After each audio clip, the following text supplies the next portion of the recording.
In the face of the growing horror in the Middle East, we are acting to keep alive the possibility of peace and a two-state solution. That means a safe and secure Israel alongside a viable Palestinian state. At the moment, we have neither. Ordinary people, Israeli and Palestinian, deserve to live in peace, to try to rebuild their lives free from violence and suffering. That's what the British people desperately want to see.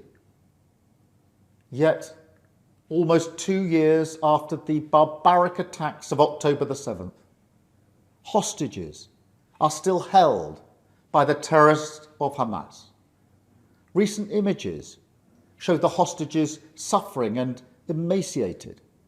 Hamas even refused to release all the bodies of the dead.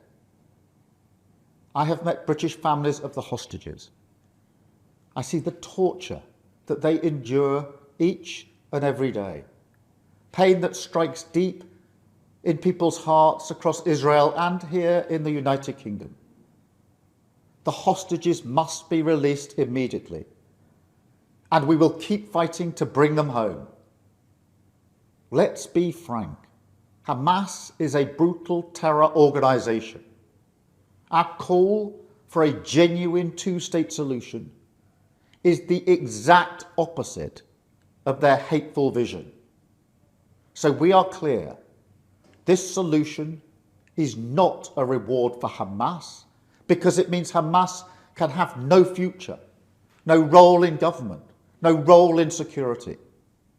We have already proscribed and sanctioned Hamas, and we will go further. I have directed work to sanction other Hamas figures in the coming weeks. Meanwhile, the man-made humanitarian crisis in Gaza reaches new depths. The Israeli government's relentless and increasing bombardment of Gaza, the offensive of recent weeks, the starvation and devastation are utterly intolerable.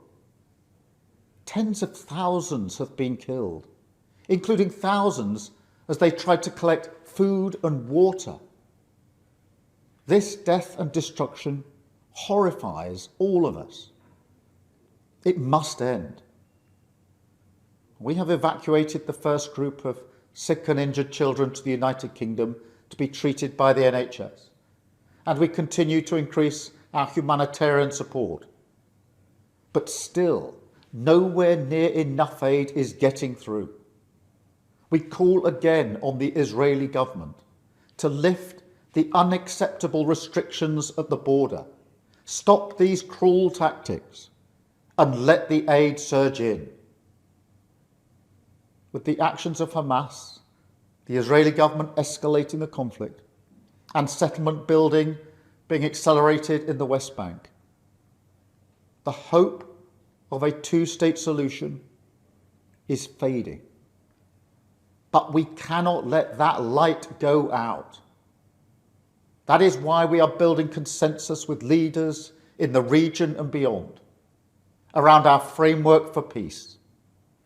This is a practical plan to bring people together behind a common vision and a series of steps, including the reform of the Palestinian Authority, that takes us from a ceasefire in Gaza to negotiations on a two-state solution. We will keep driving this forward. As part of this effort, I set out in July the terms upon which we would act in line with our manifesto to recognise Palestinian statehood. That moment has now arrived. So today, to revive the hope of peace and a two-state solution, I state clearly, as Prime Minister of this great country, that the United Kingdom formally recognises the State of Palestine. We recognised the State of Israel more than 75 years ago as a homeland for the Jewish people. Today, we join over 150 countries who recognize a Palestinian state also. A pledge to the Palestinian and Israeli people that there can be a better future. I know the strength of feeling that this conflict provokes. We have seen it on our streets, in our schools, in conversations we've had with friends and family. It has created division. Some have used it to stoke hatred and fear, but that solves nothing. Not only must we reject hate, we must redouble our efforts to combat hatred in all its forms. We must channel our efforts, united together in hope, behind the peaceful future that we want to see. The release of the hostages, an end to the violence, an end to the suffering, and a shift back towards a two-state solution as the best hope for peace and security for all sides.